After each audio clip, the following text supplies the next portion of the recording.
عشاء کا وقت شفق غائب ہونے سے لے کر نصف رات تک.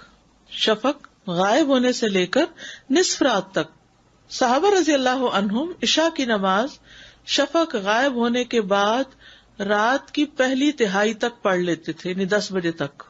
5 بجے اگر سورج غروب ہو تو پہلی تہائی کب ہو جائے گی؟ 10 بجے تک. دوسری پھر 2 بجے تک. اور عشاء کی نماز کا وقت رات کے پہلے نصف تک ہے. یہ صحیح مسلم کی روایت ہے. اول وقت جوہینہ قبیلہ کے ایک آدمی سے روایت ہے، وہ کہتا ہے میں نے رسول اللہ صلی اللہ علیہ وسلم سے سوال کیا کہ میں عشاء کی نماز کب پڑھوں. آپ نے فرمایا نماز عشاء اس وقت ادا کر جب رات پوری وادی کے پیٹ کو بھر دے، یعنی جب پوری وادی پہ اندھیرا چھا جائے.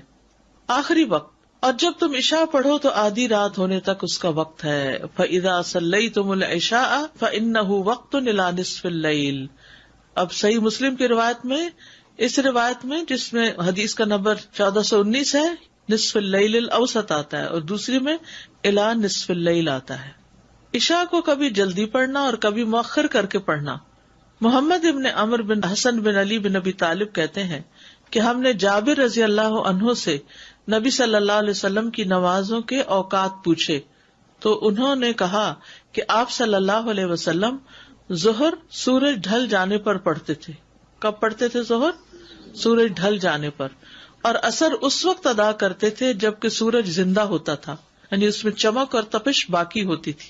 اور مغرب اس وقت پڑھتے جب سورج غروب ہو جاتا تھا. اور عشاء میں جب لوگ پہلے جمع ہو جاتے تو جلدی کرتے اور جب کم ہوتے تو تاخیر کر لیتے.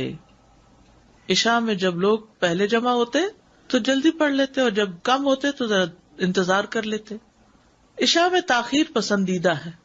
رسول اللہ صلی اللہ علیہ وسلم نماز عشاء کو دیر سے پڑھا کرتے تھے.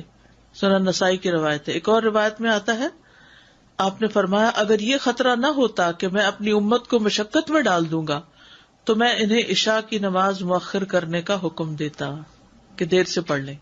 انس بن مالک سے روایت ہے، انہوں نے کہا نبی صلی اللہ علیہ وسلم نے عشاء میں ایک مرتبہ نصف رات تک تاخیر فرمائی، پھر اسے ادا کیا اور فرمایا لوگوں نے نماز پڑھ لی اور سو گئے، لیکن تم لوگ جب تک نماز کا انتظار کرتے رہے ہو نماز ہی میں رہے ہو، یعنی اتنا اجر ملا ہے تمہیں. لیکن ایک مرتبہ پڑھائی، بار بار ایسا نہیں تھا، کیونکہ آپ کو معلوم تھا کہ لوگوں پر یہ مشکل ہے. جو کام پر جاتے ہیں انہیں صبح اٹھنا ہوتا ہے، پھر نیند نہیں پوری ہوتی. ابو موسیٰ سے روایت ہے، انہوں نے فرمایا میں اور میرے وہ ساتھی جو میرے ساتھ کشتی میں آئے تھے کسی دوسرے علاقے سے، وادی بطحان میں پڑاؤ کیے ہوئے تھے، جبکہ نبی صلی اللہ علیہ وسلم مدینہ میں تھے، یہ مدینہ سے باہر تھے. چنانچہ ہر رات عشاء کی نماز کے لیے ان میں سے چند آدمی نبی صلی اللہ علیہ وسلم کی خدمت میں باری باری حاضر ہوتے. ایک دن میں اور میرے ساتھی نبی صلی اللہ علیہ وسلم کی خدمت میں حاضر ہوئے تو آپ اس دن اپنے کسی کام میں مصروف تھے اور آپ نے نماز عشاء میں اس قدر تاخیر فرمائی کہ آدھی رات ہو گئی. آخر کا نبی صلی اللہ علیہ وسلم باہر تشریف لائے اور انہیں نماز پڑھائی. اپنی نماز سے فراغت کے بعد آپ نے ان کے لیے فرمایا جو موجود تھے ذرا ٹھہرو، خوش ہو جاؤ، کیونکہ تم پر اللہ کی یہ نعمت ہے کہ اس وقت تمہارے علاوہ لوگوں میں سے اور کوئی نماز نہیں پڑھ رہا. یا فرمایا اس وقت تمہارے سوا کسی نے یہ نماز نہیں پڑھی. معلوم نہیں آپ نے ان دو باتوں میں سے کون سی فرمائی. ابو موسیٰ اشعری کہتے ہیں ہم لوگ رسول اللہ صلی اللہ علیہ وسلم کی یہ بات سن کر بہت خوش ہوئے اور واپس لوٹ آئے، کیونکہ اس میں ان صحابہ کی خصوصیت تھی. نماز کو نصف رات سے آگے نہیں لے جانا، مؤخر نہیں کرنا. اگر عشاء کی نماز وقت سے لیٹ ہو جائے تو یہ حرام ہے اور کسی کے لیے جائز نہیں کہ وہ عشاء کی نماز یا اس کے علاوہ کوئی اور نماز لیٹ کرے. پس اگر وہ بغیر کسی عذر کے لیٹ کرتا ہے تو اس کی وہ نماز باطل اور غیر مقبول ہے. اگر بغیر کسی وجہ کے لیٹ کر رہا ہے، اگرچہ وہ اس نماز کو 1000 دفعہ ہی کیوں نہ پڑھے. اور جہاں تک یہ بات ہے کہ نماز عشاء کو اس کے آخری وقت تک لیٹ کر کے پڑھنا افضل ہے تو اس کو 1/3 سے نصف رات تک لیٹ کیا جاتا ہے. یہ عشاء کی نماز کا افضل وقت ہے. اس کو نصف سے لیٹ کرنا حرام ہے کیونکہ عشاء کی نماز کا آخری وقت آدھی رات تک ہے.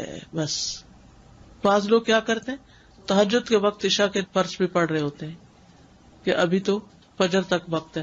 فجر تک نہیں ہے. کب تک ہے؟ آدھی رات تک. عشاء سے پہلے سونے اور بعد میں باتیں کرنے کی ممانعت. ابو برزہ رضی اللہ عنہ سے روایت ہے کہ رسول اللہ صلی اللہ علیہ وسلم عشاء سے پہلے سونے اور اس کے بعد گفتگو کرنے کو ناپسند فرماتے تھے. شفق غائب ہونے کی جو بات ہے، شفق احمر یا شفق ابیض؟ اسود کو ہی دیکھیں گے کہ جب ڈیلے ہو جائے، یعنی وہ وقت جب شروع ہوتا ہے جب ہر چیز سیاہ ہو جاتی ہے، آتما ڈارکنیس آ گئی، کچھ بھی شفق کا باقی نہیں رہا. اب یہاں پر مسئلہ یہ ہے کہ گرمیوں میں کیا ہوتا ہے، روشنی جا کے نہیں دیتی، اندھیرا ہوتا ہی نہیں، کیونکہ عشاء کی نماز اندھیرے کی نماز ہے. تو اب اس میں مجبوری ہے، کچھ جگہوں پر تو اس سے بھی زیادہ روشنی رہتی ہے، اور آگے نارتھ کی طرف چلے جائیں تو وہ تو پھر ایکسیپشنل صورت ہے.